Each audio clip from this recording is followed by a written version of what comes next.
Long years ago, we made a tryst with destiny, and now the time comes when we shall redeem our pledge. A moment comes, which comes but rarely in history, when we step out from the old to the new.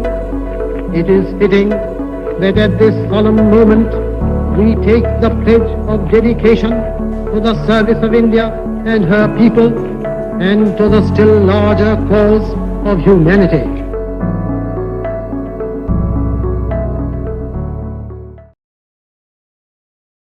Hello and welcome to another episode of India Colonized.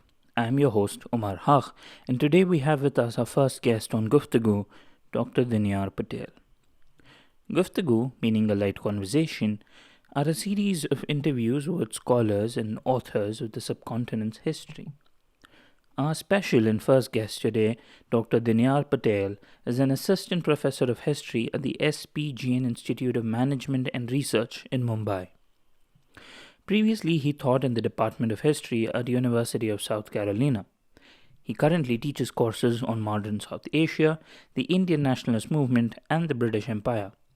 Most of his research has focused on the life and career of Dadabhai Naoroji, who, according to Dr. Patel, is arguably the most significant Indian nationalist leader before Gandhi. Naoroji was one of the founders of the Indian National Congress. He became the first Indian to be elected into the British Parliament in 1892, and in 1906 he was the first to declare swaraj or self-government to be the policy of the Indian National Congress. Dr. Patel received his PhD from University of Harvard in 2015, and he started writing his biography on Dadabhai Naoroji, which was published by Harvard University Press in May of 2020. Dr. Patel's academic research focuses on the Indian nationalist movement, Bombay, and the Parsi Zoroastrian community. He has received 2 Fulbright fellowships and fellowship from the National Endowment for the Humanities for his research. During the course of the interview, we will be discussing with Dr. Patel his research interest, his academic and intellectual journey, and the journey of writing his first book. Through the episode, we will also talk about the life and struggle of the pioneer of the Indian nationalist movement and the various intrigues of the lesser-known public life of Dadabhai Naoroji. Here is our conversation with Dr. Dinyar Patel. Hey Dinyar, we are really glad to have you on our podcast today to discuss your book on Naoroji. So before we get down to discussing about the book itself, tell us a bit about yourself, a bit about your intellectual journey and the kind of people or books and stuff that have shaped your, that have influenced your journey over the period of time. So first of all, thank you, Omer, for having me here. It's great to be on. In terms of, my particular background, so I currently teach at S.P. Jain Institute of Management and Research, which is a business school in Mumbai, and I'm talking to you from Mumbai right now. Up until a year ago, I was teaching at the University of South Carolina. I was an assistant history professor there. And my background is actually pretty much entirely from the US. I was born and raised in the US. I'd done my PhD work in Harvard in history.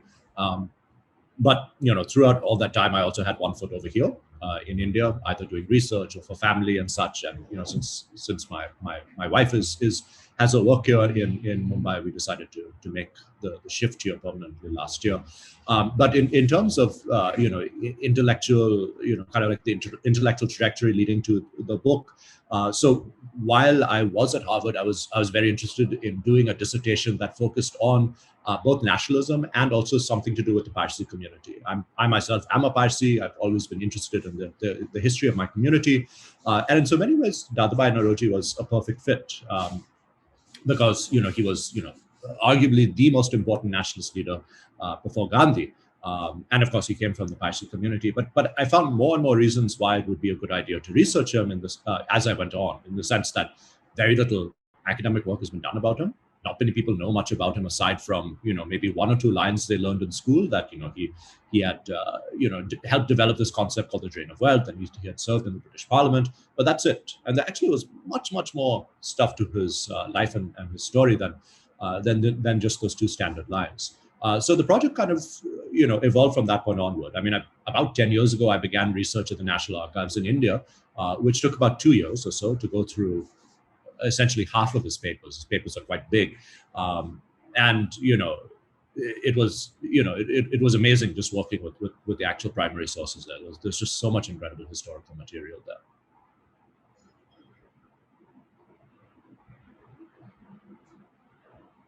Oh, sorry, I think you're on mute. Sorry. So what exactly drew you to academia in particular, or, to study history in academics and teach it? That's a good question, actually. So I did not intend to become an academic. I mean, I in college, I had majored in international relations, and I was actually thinking of going into the policy world. I actually taken the Foreign Service exam in the US.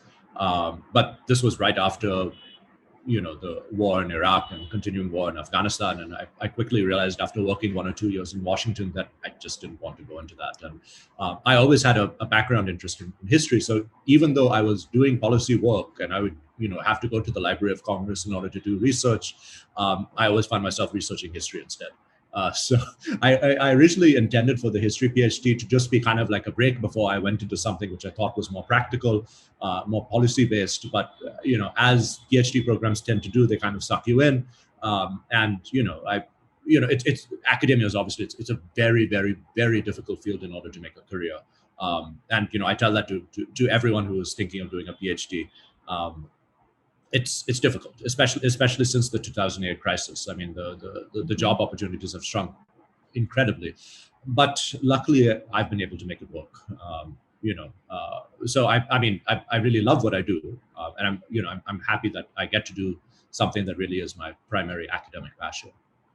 Well, that's wonderful. What would you suggest for someone who's aspiring to go into academia? Something that they should look out for? Particularly in history, what are the things that you would suggest that one should keep in mind? First and foremost, I mean, as much as I hate to say this, I would, give a bit of a warning of just what it is like. I mean, when you're in a PhD program, you are trained to be an academic, right? I mean, it is an apprenticeship program to make you an academic. It's very hard to get out of a PhD program and jump into something else. You can, and people do, and people have to do it now because there's so few opportunities in academia, but it is a jarring process. So for anyone who wants to go into any PhD program, especially in the humanities and, for example, in history, be aware of just how dire the situation is now. There are very few jobs left in the US. Those few jobs that are there are extremely competitive, and unfortunately, not always the best person gets those jobs. There are a lot of prejudices and biases worked on. A lot of people consequently have who have done PhD programs in say the US or UK or other parts of Western Europe have moved on to academic positions elsewhere in other parts of the world, like here in India or China or Southeast Asia. Or the Middle East. It's becoming increasingly common as positions and resources dry up in the West. So, I mean, as much as I hate to be negative about this, I really think it's very important because getting into academia, even for a PhD, it is first of all, a multi-year commitment and potentially a lifetime commitment, depending on how deep you end up going in academia. So make sure you know what you're getting into and be aware of the difficulties of the job market. And, if you do have connections with, a line of work outside of academia that you had before entering, keep those alive. It's always good to maintain a foot in the real world because we really don't know how academia is going to evolve further, at least in the West. It doesn't look good. I'm sorry again to begin that on a bit of a negative note, but it has to be said. Yeah, I agree. Some reality check needs to be given for people. So, okay, now to talk about your book, what exactly led you from being in academia to writing a biography and of Dadabhai Naoroji, and also for someone who does not know Naoroji and has never heard of the Dadabhai Naoroji, how would you introduce him to someone who's hearing about him for the first time? Yeah, yeah. So, I'll answer your last question first, in the sense that Naoroji is someone who I at least believe is the most important and consequential Indian nationalist before Mahatma Gandhi. But like Mahatma Gandhi, he's also much more than just being an Indian nationalist.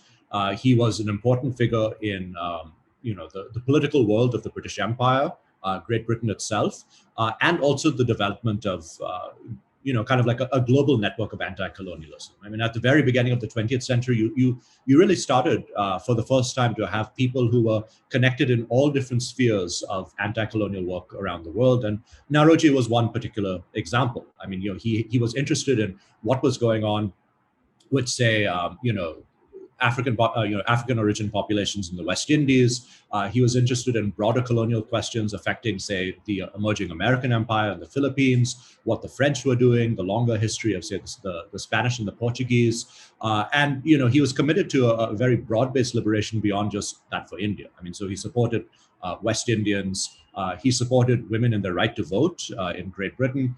He was also very interested in the affairs of African Americans. So, I mean, in summary, he was in many ways quite an early globalist in the sense of having a very capacious kind of global outlook on world affairs that where India was at the center, but it was not necessarily the only thing. In terms of writing a biography, I mean, I talked a little bit about the pitfalls of academia. Academia has all these different kind of rules and regulations, a lot of which do not make sense. But nevertheless, they are there. And one of those, maybe not rules, but one of those norms, at least, is that writing a biography, is looked down upon, especially for a first book, and especially if you do this in South Asia, in the field of South Asian studies, South Asian history. It's changing, but that attitude is quite dominant and very hard to push against. Someone writing a biography as their first book is not, it's not recommended.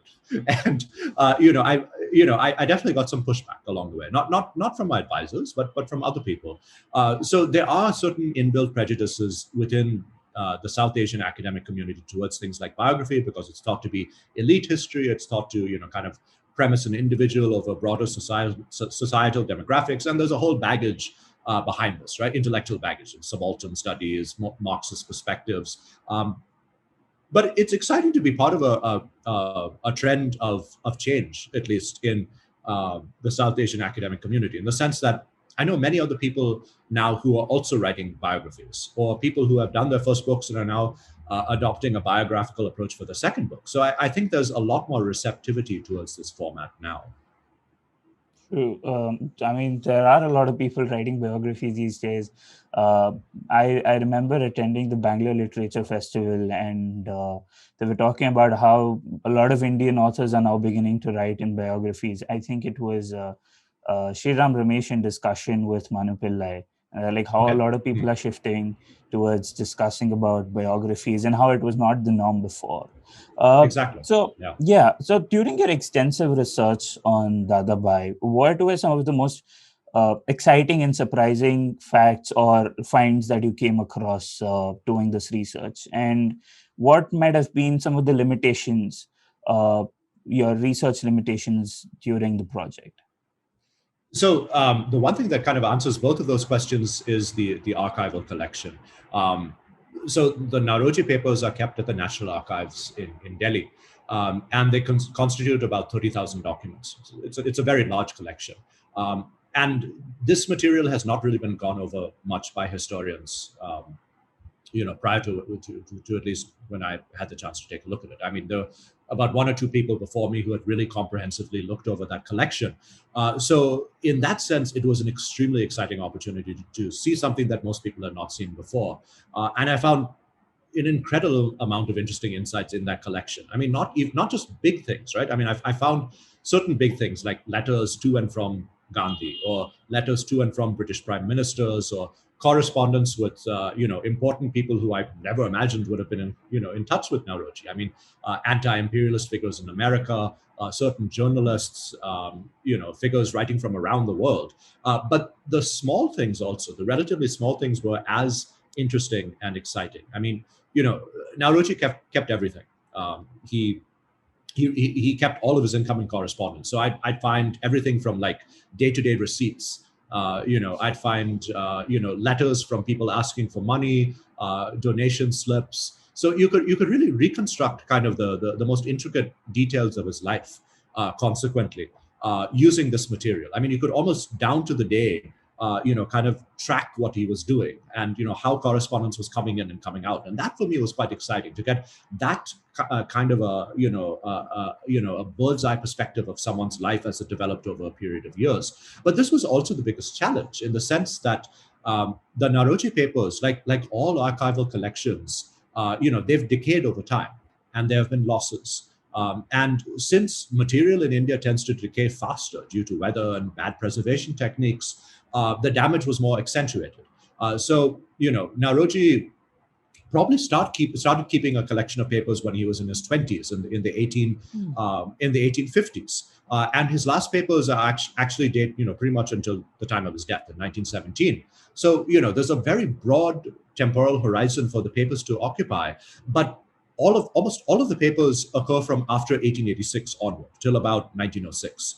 So only a small window of about 20 years makes up the vast majority of these papers. So the biggest challenge was filling in the blanks. Having only a few scattered papers to cover 30 years or so, and then having this mountain of material for 20. And how do you balance it out? And how do you make an even biographical story with this distribution of material? Well, something that's always fascinated me about how people actually go through the amount of efforts of going through the things in archives, the documents, the letters, try to catch the intricate detail which you've done so excellently. So to discussing the life, coming down to discussing the life of Dadabhai, you describe him to be a child prodigy, and this is a very often asked question. But please explain how was Naoroji's life shaped by the kind of hybrid education that he received, and also what were his kind of intellectual curiosities and influences in his early life. He had a very interesting childhood in the sense that he grew up in a relatively poor family. I say relative because obviously, if you're talking about a place like Bombay in the 1820s and 1830s, when we're talking about really poor people, those are people without any house, right, who are living literally day to day. He at least had a house. But being a Parsi, relatively speaking, he was from the poorest segment of the community, in the sense that his parents were migrants to the city. They had come from Gujarat.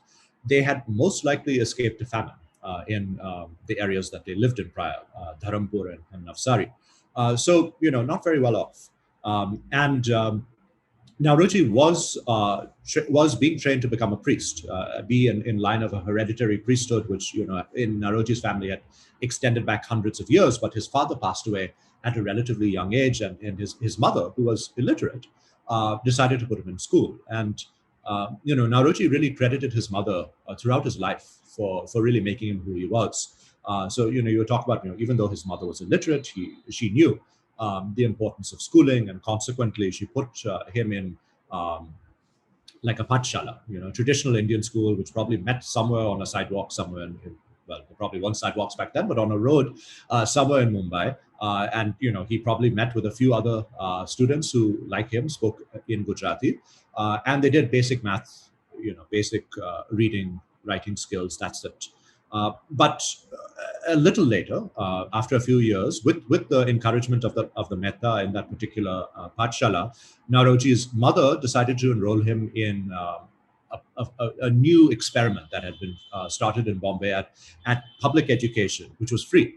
It was through an organization called the Bombay Native Educational Society, and Naoroji was actually put into a school where the medium of instruction was English. So in the 1830s, this was extremely rare, right, for any Indian to have first of all, education that was free, supported by the public, and in English. And he was being taught by Britons as well as Indians. So you have a man who is one of the poorest people in his community in Bombay now being catapulted into a certain opportunity which was unprecedented at the time. And this opportunity allowed him to really branch out into all different areas of study. So I mean, we know at least from he was one of these people who ransacked the library of his school. He went through various different books in his library, and he read biographies. He read about certain progressive figures or people involved in the abolition of the slave trade in Great Britain. He also read the Shahnameh, the Persian epic. So he developed disparate interests, but the one big interest in his life was mathematics. He was very good at it. His metta in school had actually exhibited him in public. He was in an era when that could be public entertainment. A kid showing off his math skills on the street. So he was good at it. And so when he went into college eventually in Elphinstone, you saw through all these disparate interests his ability to excel in all different fields. I mean, so he was good in math, obviously. He was good in physics. He excelled in things like astronomy, but also things like political economy. He had an interest in economics, which was itself emerging as a more mathematical field at the time.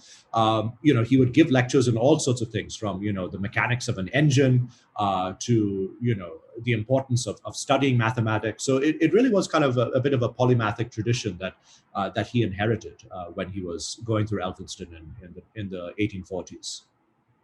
Oh, well, that is definitely a wonderful. I mean, no wonder that he was called a child prodigy. But okay, so reading about his life, something that inspired me was his commitment to education, and his passion towards. His commitment to his community as well. And the reformation that he wanted to bring within his community, and the passion he held for education, especially women's education rights and other social political issues. So he does, by the age of 30, achieve laurels, which is still surprising even in 2021 for someone at the age of 30 to achieve the laurels that he did. So help us understand, how was he able to manage to pull all of that off before he turned 30? It's a good question. I mean, I think throughout his life, he just worked very hard. I mean, there were some letters that I read which gave an idea of what his work schedule was like. I mean, he claimed he was a late riser. He'd begin his day by 9, and he'd work until lunch, and he'd actually eat lunch standing up and then go back into work and exercise for a little bit and work until like 1 o'clock in the morning or so. So he was definitely a workaholic, but he was also someone who networked very well wherever he was. So at least in Bombay, in the 1840s and 1850s, the networks that he developed had to do with kind of like lines of social and religious and eventually political reform, in the sense that people were just starting to talk about the importance of education, not just for men, but also for women. So he was, he got to know people who were willing to fund female education, not just amongst Parsis, but amongst the broader community in Bombay. That translated into success, because I mean, he really never gave up in anything that he did. I mean, so, when he started an object, he really kind of took it all the way to the end. So we know at least that when he was involved with these schools in Bombay, these schools that were set up for teaching girls in the late 1840s and 1850s, he and the others who would teach would have to recruit students. So they'd go door to door in Bombay and ask fathers if they could enroll their daughters in school. And this was potentially a hazardous thing, because not all fathers were very open to that prospect of sending their daughters to school. But it was also an unpaid thing, teaching in these schools, and it also had to take place before your day job started. So they'd probably wake up relatively early in the morning, troop to a schoolhouse by 7, teach for about 2 hours, and then from that point on, go on to work. So I think these habits of working hard and putting in the hours and not giving up were inculcated from a very early age with them. Discipline. Yeah. So he definitely puts a lot of painstaking efforts to establish himself and the kind of reforms that he starts, or the projects he starts in Bombay. But then he decides to leave all of it behind in a pursuit of what might seem like an uncertain future. So, like, I want to try to understand what was his thought process like while making that decision. And a second part of the question is, what were the struggles that he had to go through when he came to England? How was his life like there? Yeah. So answering that question is a little difficult because we don't have much of the material to really understand what he was thinking. I mean, that's part of the archival material that's been lost, unfortunately. We do know that it came as a shock to most people. So, in 1855, Naoroji had achieved this status of being the first ever Indian appointed to the position of a full professor in India, in any government college, which was a remarkable achievement. And it seemed that his career was set, and he gives it all up within the span of a few months and decides he's going to go to Great Britain and instead help set up a commercial enterprise with a few other fellow Parsis in London and Liverpool. So it comes as a shock to most people. Why would you take on a line of commerce when you have this prestigious position that you've established for yourself within Elphinstone College in Bombay? But one of the reasons why he does it, I mean, aside from interest in a commercial venture, because this commercial venture was involved in cotton, and cotton was kind of the big commodity in the economy worldwide by the mid 19th by the mid 19th century. But one of the other reasons why he's interested in traveling to Britain is it's around this time that the Indian civil service is made competitive, in the sense that it's a service which requires an examination, and it's theoretically kept open for Indians. And since Naoroji had already become interested in political affairs in India, he thought that he would be in a good position to help mentor and tutor Indians to take this exam and hopefully enter the civil service and bring about political reform, which is something he actually did after 1855. I mean, just a few years after, settling in Great Britain, he had at least one student under his care who was prepping for the ICS exam. And this was a commitment that he kept, for several decades thereafter. I mean, whenever an Indian would want to come and take the exam, he'd kind of look after him, he'd tutor him, he'd, encourage them and tell them what to do, what to not do. So he's kind of taking a personal stake in the broader process of political involvement by going to Great Britain. So, moving on, how was his journey to become the first Indian member of Parliament in United Kingdom, and the entire process of contesting, campaigning, and winning the election? I mean, obviously there were struggles, because not only he was just an Indian, he was a man of color and also a man representing a colonial state. So, I mean, it might not be surprising to us in this day and age when we have a lot of people of Indian origin taking positions in the UK Parliament and even the cabinet now. But for someone in his time, how surprising is this idea? I mean, he is obviously the first. So what was the kind of process, and how was this different? How did England receive this as, having the first Indian as an MP in the Parliament? Yeah, it's quite a fascinating story in the sense that we understand the late Victorian era to be marked by pronounced racism, right? And we're well aware of what that racism looked like, especially in terms of British politics. I mean, British politics in this era was closed to women, so you can only imagine how closed it was meant to be, at least for people who are not white as well. And in spite of this, Naoroji is able to, once again, through, I think, sheer dint of effort and through effective networking, overcome a lot of the obstacles. It certainly helped that he spoke English very well and he was quite knowledgeable of English issues. But at the end of the day, he was a foreign person. Many people could not pronounce his name properly. There were a lot of stereotypes that people had about Indians. But his campaign was marked by a great degree of racism, various racist garbs thrown toward him by everyone. I mean, everyone from the Prime Minister of Britain down to the average constituent on the street. But the interesting thing that at least I found in my research is that, yes, there was this stream of racist activity, but there was also an anti-racist stream as well, in the sense that there were a lot of people who were reacting to the racism they saw around themselves in the late Victorian era and said, this is wrong and we need to build a better world, and therefore were very encouraging of someone like Naoroji. And many of these people also were quite sympathetic towards Indian political demands, because they themselves wanted reform in their own sphere in Great Britain. So, I'm talking about women suffragists. I'm talking about people who are hoping to expand the electorate to include workers, to include people who are who are poorer, people who are hoping to secularize education. All of these people kind of saw Indian nationalism kind of fit into this broad umbrella, along with things like Irish nationalism or socialism. This was kind of the progressive horizon of the late Victorian era, and therefore, since Naoroji fit into that, and since Indian nationalism fit into that as well, it had a fighting chance in electoral politics, because a lot of these guys were also contesting seats in parliament, as were many other Indians. I mean, we have to remember Naoroji was not the first Indian to stand for election in Great Britain. That was Lal Mohan Ghosh in 1885, and he literally came within, not a few votes, but a few dozen votes, or maybe 100 or 2 votes of winning. So he came close.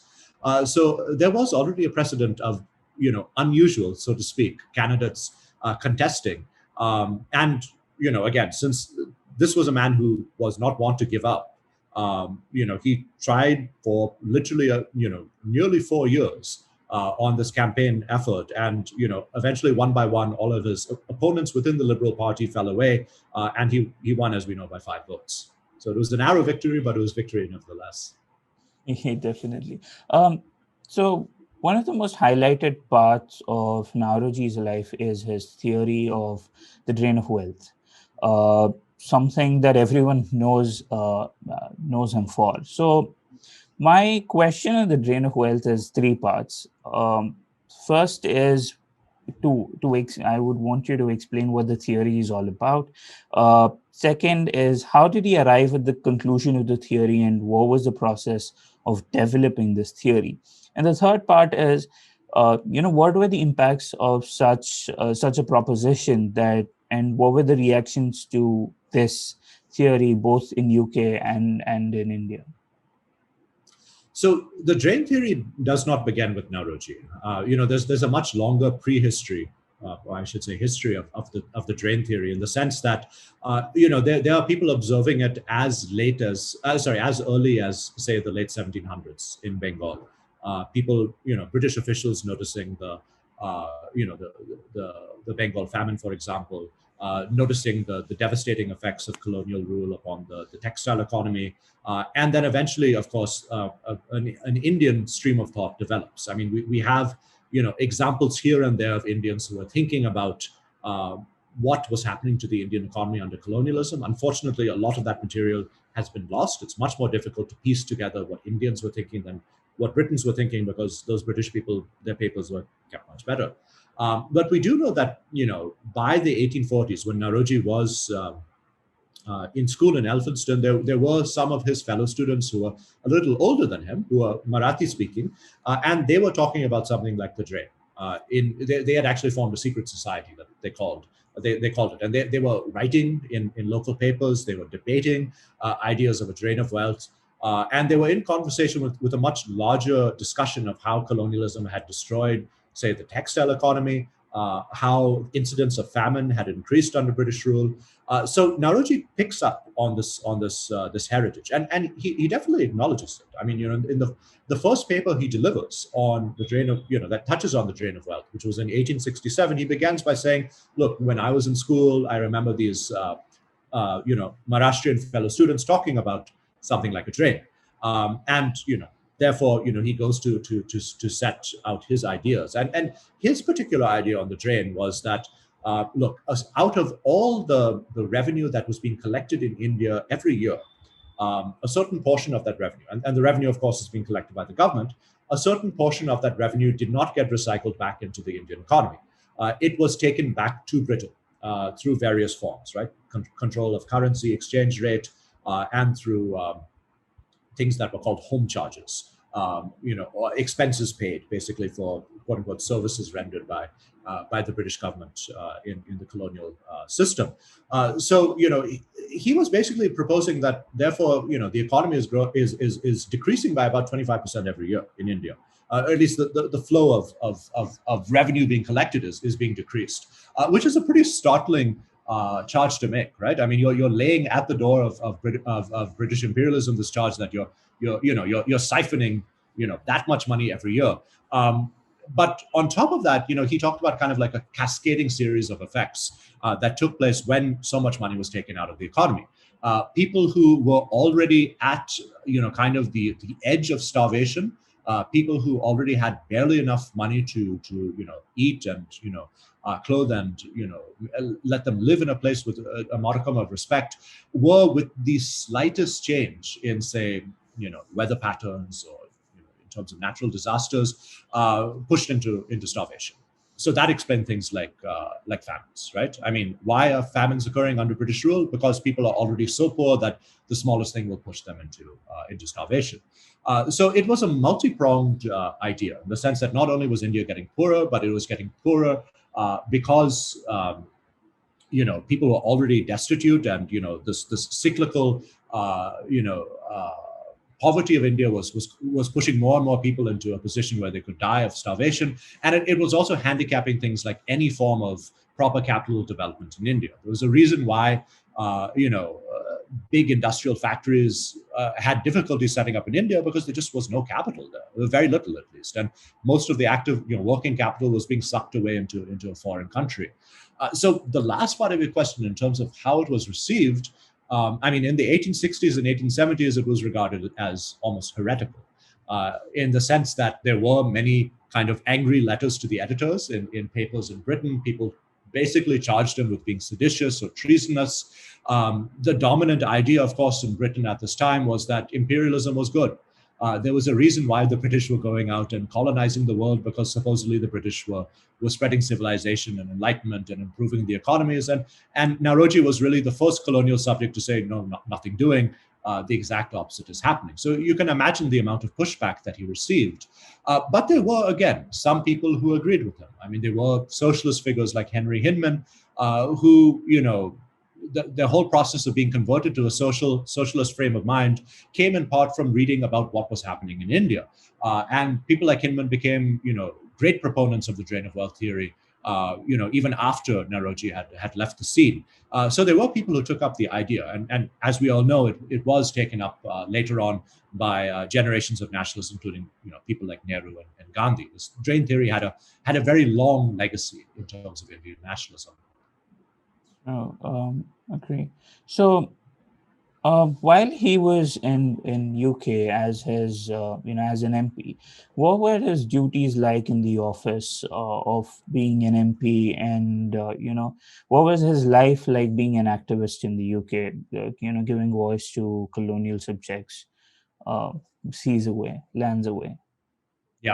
Yeah. So when Naoroji entered Parliament, he was the member for Central Finsbury, a constituency in central London that was working class, relatively poor, quite progressive, also quite Irish. So it was a diverse region. But he also styled himself as member for India. So, he took on the duties toward his constituents, as well as potentially 250 million people who had no representation in India.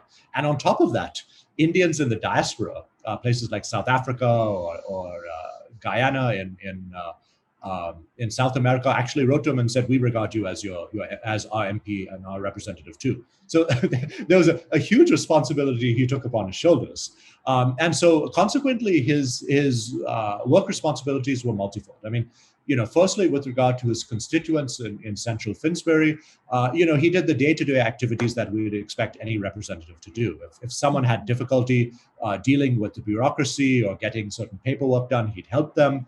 I recall coming through correspondence where, worried parents, would try to get Naoroji to help get their sons excused from military duty, relieved from duty on the Navy. Sometimes Naoroji would help local street vendors. I mean, we're all familiar with street vendors here in the subcontinent, but Great Britain had these also, and they were called costermongers. And they were essentially, again, poor people who would sell fruits and vegetables on the street. And sometimes they'd come across municipal authorities which would try to get them to disperse. And Naoroji took their side in central Finsbury and tried to defend their rights. He also did things like help, draft legislation for reforming municipal governance in London, and also things like helping build part of the Tower Bridge in London. So the next time anyone is in London, if you look, the southern approach to Tower Bridge, close by to City Hall, Naoroji was one of the MPs who helped push through a bill to get that thing completed. So he left a very tangible legacy on the ground as a member of Parliament for a British constituency. But for Indians, broadly speaking, I mean, that's where the bulk of his responsibilities lay, and in the sense that he tried to push through civil service reform, as is covered in my book. He actually won, but was defeated by his own government in pushing through the type of reform that he hoped to receive. But he was also in many ways a loudspeaker, in the sense that he voiced the demands of his fellow Indians wherever they were in the world, in Parliament and outside of Parliament. So whenever Gandhi wanted to broadcast what was going on in South Africa to the Indian community, he would write to Naoroji, and Naoroji would bring this up with officials in Great Britain, in the Colonial Office, in the India Office, and in the media. If the affairs of Indians in any other part of the diaspora were in question, he'd bring them up as well. So I mean, I found a letter from a group of Gujarati merchants living in Madagascar around 1892 or 1893. And there were probably only a few thousand of them at this time, but they also wanted help because Madagascar, which was in the French kind of the French region of influence at the time, British subjects were being harassed, and Indian subjects were technically British. So Naoroji was able to help them to a degree also. But the bulk of the work was advertising why India was so poor and why India needed some sort of political reform. And consequently, his advocacy became much more radical as time moved along when he was in Parliament. I mean, by the time 1895 rolls around, his last few months in Parliament, he's comparing Indians to the slaves in the South in America. He's calling Indians the poorest people in the world. He's looking at Gladstone pretty much in the face and saying, you're basically shackling us. Take off our shackles and allow us to be free. So it was quite gutsy. And I mean, unfortunately, it probably helped him lose election. But nevertheless, giving Indians a voice in Parliament was quite a gutsy thing to do in this era. Definitely. So what were the kind of efforts that Naoroji put into the national movement in India? And something that I really wanted to understand was the evolution of the idea of swaraj. How it changed from his time to all the way until even after World War, and by the time we gained independence, how this idea of what India would look like, or what kind of what is the idea of Swaraj that we had that evolved from the time of Naoroji, even before Naoroji, to even Gandhi, and until we receive independence. So tell us a bit about that. So this is actually a good opportunity to talk a little bit about Naoroji's limitations and Naoroji's critics. So Naoroji spent a good bulk of the time between approximately 1855 and 1907 in Great Britain. He was in India for stretches of time, but the majority of the time he was in Great Britain. And while he was in India, he did things like help establish the Indian National Congress. He was one of the founders of the organization in 1855, and of course in 1885, and of course in 1885, Swaraj was not. It was not on the picture officially. Nevertheless, we do have some evidence that, at least on the side, he was talking about something like Swaraj by this time. I mean, we do know that in 1884, Naoroji for the first time broached the idea of self-government for India in a public forum. That's extremely early, right? 1884 is a time when the vast majority of Indians with any political inclination are not talking about anything like self-government, and Naoroji is doing it.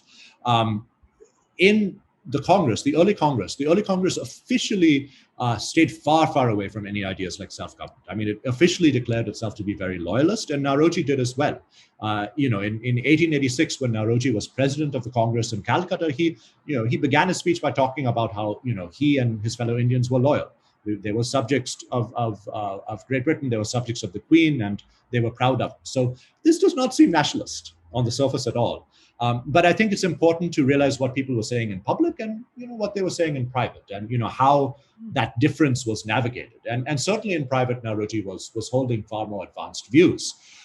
Now, as far as the term Swaraj, I mean, Naoroji is obviously not the first person to use the term. I mean, the idea of Swaraj, the terminology, of course, can be traced back to someone like Shivaji, and it was popularized by Tilak, probably starting around 1898 onwards. So Naoroji was not the first person to talk about Swaraj with relation to Indian self-government vis-a-vis British colonial rule.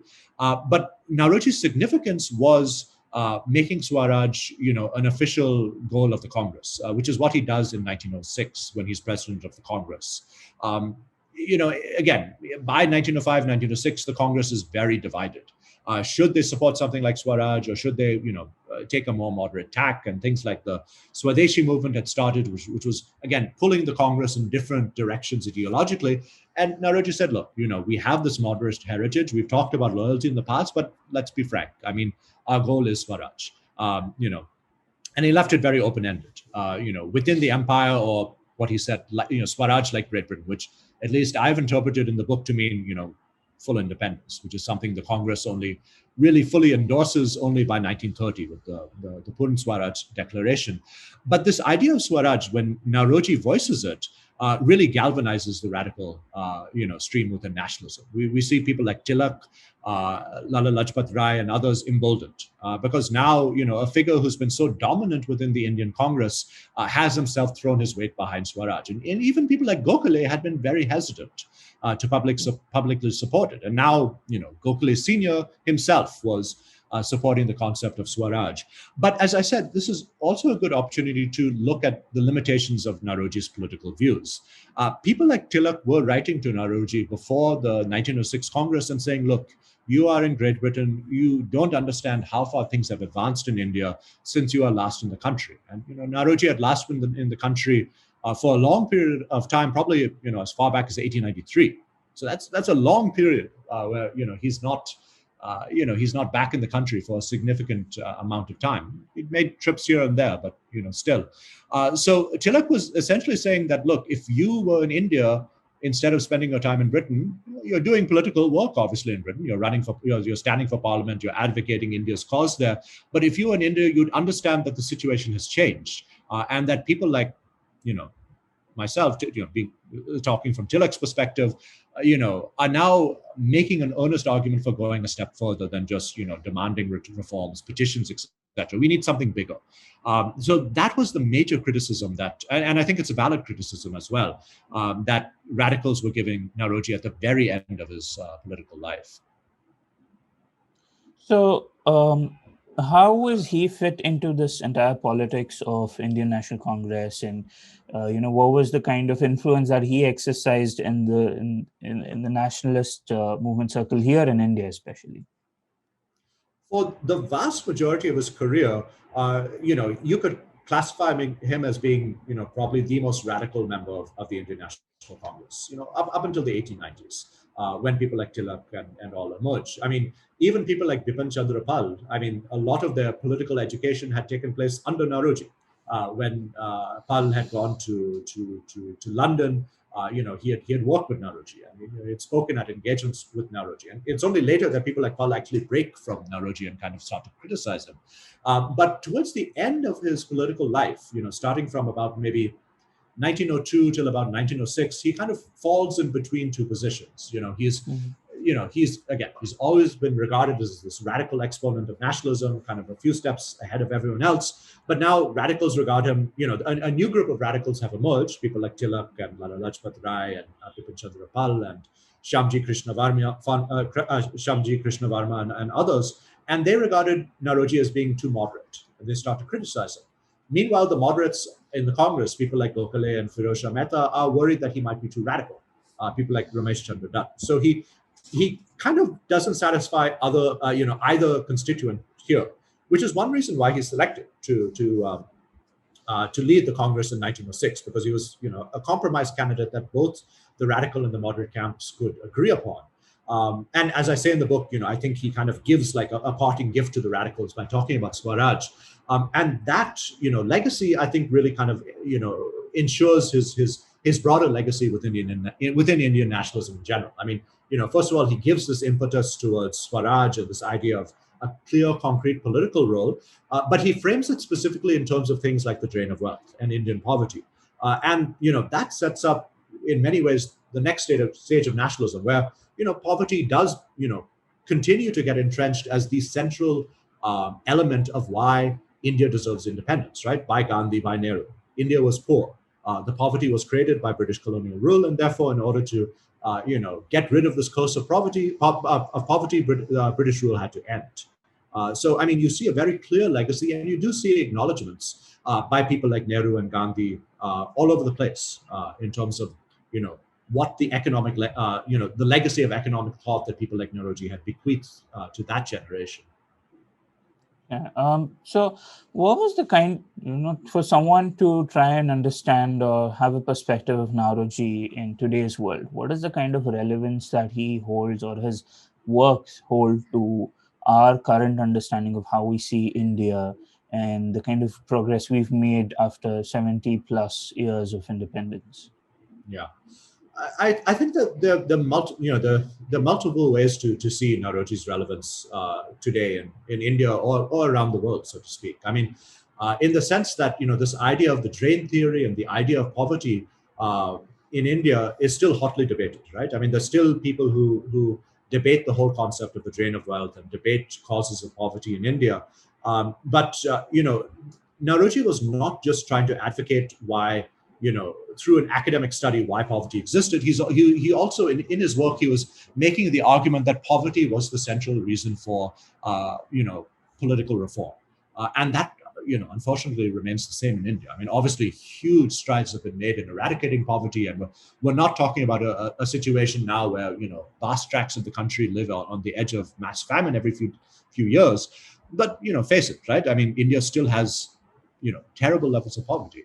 And the commitment towards poverty eradication and the efficaciousness of the efficacy of efforts to mediate that poverty are things that I think still need to be emphasized, right? At the end of the day, the goal of the policy goal should be ultimately to try to lift up the poorest people in India, and we really need to think about whether our policies are doing that, right? Has the economic structure that India has had since independence and, again, since 1991, 92, has it helped? And in what ways can we reform politics to further along the process of poverty reduction? The other aspect, I think, is, again, with regard to the type of politics he brought to nationalism. I mean, the nationalism of Naoroji's era was quite liberal, and it was very global in the sense that it did not trump arguments like, India was, civilizationally better, and therefore that's the reason why we need some form of independence. It saw Indian political rights being linked to the rights of disenfranchised people all around the world. It did not try to make the case that Indians were better or that particular Indians were better, right? I mean, it was very broad-based. It was very cooperative. So that explains why Naoroji was also aghast by things like the development of communalism, especially, when the cow protection riots take place in India in 1893. I mean, he comes out very strongly against it. He tries very hard to make sure that, a significant amount of Muslims remain engaged within the Congress to kind of counter this idea that the Congress was only an upper caste Hindu organization. So he was very committed to kind of a very broad-based, open-minded type of Indian politics, which he called nationalism, which is, of course, very different from the type of nationalism we see nowadays, whether we're in India or the United States or Great Britain or many other parts of the world. So I think there's a case to be made for revisiting these liberal figures and kind of reviving some of the ideas. Yeah. Speaking of which, what do you think led to this where people like Naoroji or early nationalist figures are not concentrated much on, or their legacies are not much pondered upon.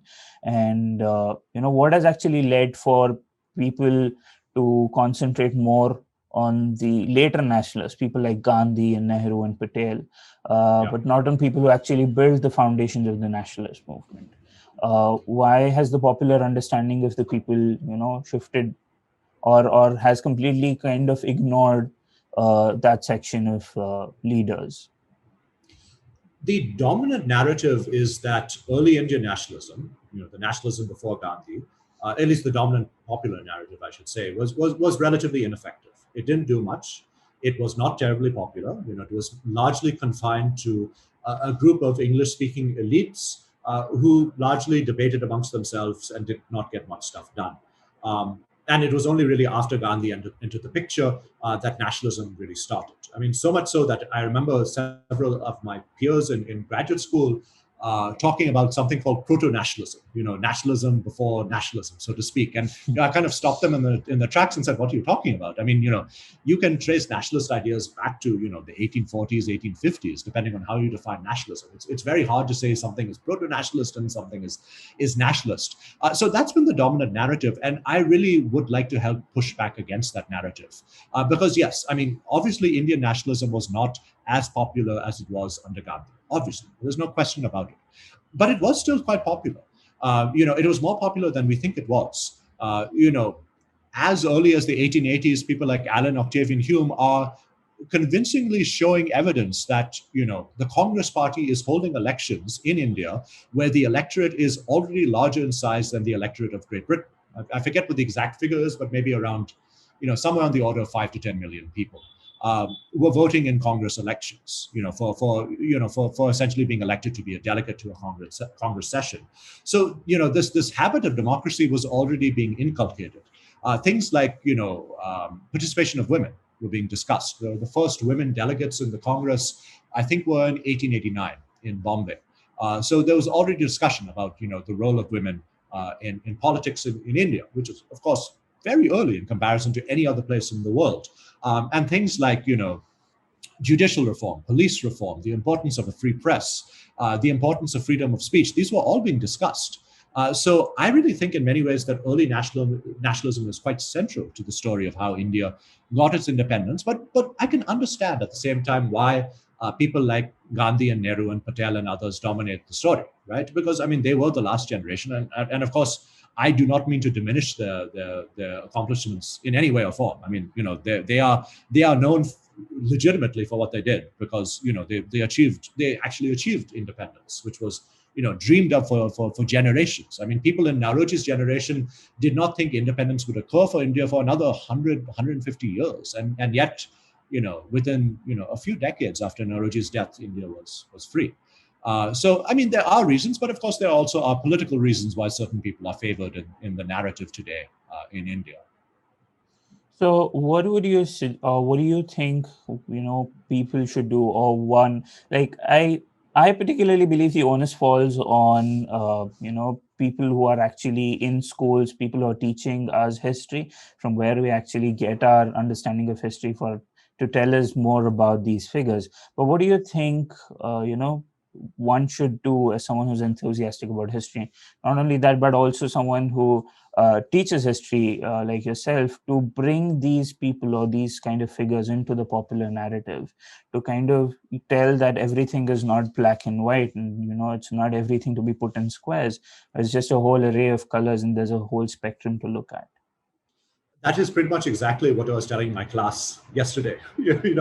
I teach in a business school, and most of our students have engineering backgrounds. And I'm starting to teach them a history course, and I'm trying to say, look, with history you can get a better flavor of the grays in between blacks and whites, right? It's not, the world does not exist in a binary stasis, right? I mean, there's lots of space in between.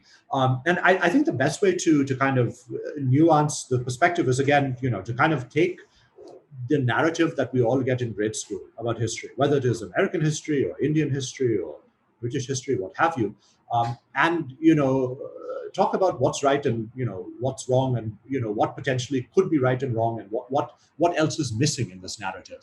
I grew up in the U.S., so I'm sensitive to the narrative that I grew up learning in grade school in the US that I later discovered was not necessarily true. And I know, of course, the same thing occurs in India. So, I mean, for anyone who is interested in this topic, read broadly. I think that's the best advice I can give. I mean, read authoritative figures. I mean, there's a lot of history that's written that's not very good, not terribly authoritative. And we seem to have had a problem with that recently. But at the same time, there's a lot of very good work and a lot of readable work that's being produced as well. Read widely, read broadly, be skeptical about what you read, always kind of question and doubt, think of biases in a particular work, and use that to kind of come to your own judgment of what you think is right and wrong about history. I mean, don't just parrot what someone else has said or what you remember from grade school. Be inquisitive and be prepared to kind of, change your mind if need be about what you learn. That's wonderful. So to conclude, my question is, what was one thing that fascinated you the most about Dadabhai's life? Or has there been something that you found interesting or you found inspiring from Naoroji's life that you adopted in yours? Was there some, or is there a life lesson that you would, tell people or teach people about from Naoroji's life? I don't think there's a lesson I've adopted myself, since I'm obviously in a very different line of work from him. But I think the one really incredible thing about Naoroji is that he just did not give up. Some people can describe him as being a little naive in the sense that, he believed literally to his dying day that eventually the British would see the wrongs of their way and, act with justice toward India. By the end of his life, he was starting to get very doubtful of this idea, and he spoke very vociferously against British rule for the entire duration of his life. But he always kind of had faith in the goodness, in the good nature of humans to realize their own wrongs and do the right thing. And that, I think, was part and parcel with his desire to never give up on things. There were many opportunities where Naoroji could have given up and just retired, right? I mean, right after he loses election, when he's about 70 years of age, he could have just retired and given up and gone back to India and enjoyed the last remaining decades of his life in retirement. But he didn't. He actually, recommitted himself and made himself work harder and adopted more radical positions. That in turn makes him an interesting figure in the sense that he became more open-minded and more radical as he aged. That's something I guess, if you're asking me what something that I adopted, or I mean, that's an idea at least I'd like to aspire to in life, to make sure to not be more conservative and more close-minded as I grow older, but keep an open mind and constantly kind of interrogate new ideas and be open to new perspectives. I think that's one great life lesson for anyone. So yeah, I think this brings us to the end of our interview. It was really nice, and thank you for making me feel so comfortable doing this interview. I was a little nervous to start with, but it was a great conversation. Thank you everyone for joining in for today's episode. We've come to the end of our podcast. If you liked our work, please consider sharing and subscribing to our channel, and please consider sharing it with your family and friends. You can check out more of our work at www.indiacolonized.com, and you can follow us on all social media websites, Instagram, Twitter, and Facebook, where we give all our updates. Many more interviews like these with authors and scholars of the subcontinent history are to follow. Quite many of them will be live and quite many of them recorded. We hope you enjoy them, and if you want quick updates on what we're going to do next, please consider following us on our social media sites so that you remain updated about our next task. We hope you have a good day. Until next time, stay curious, stay safe.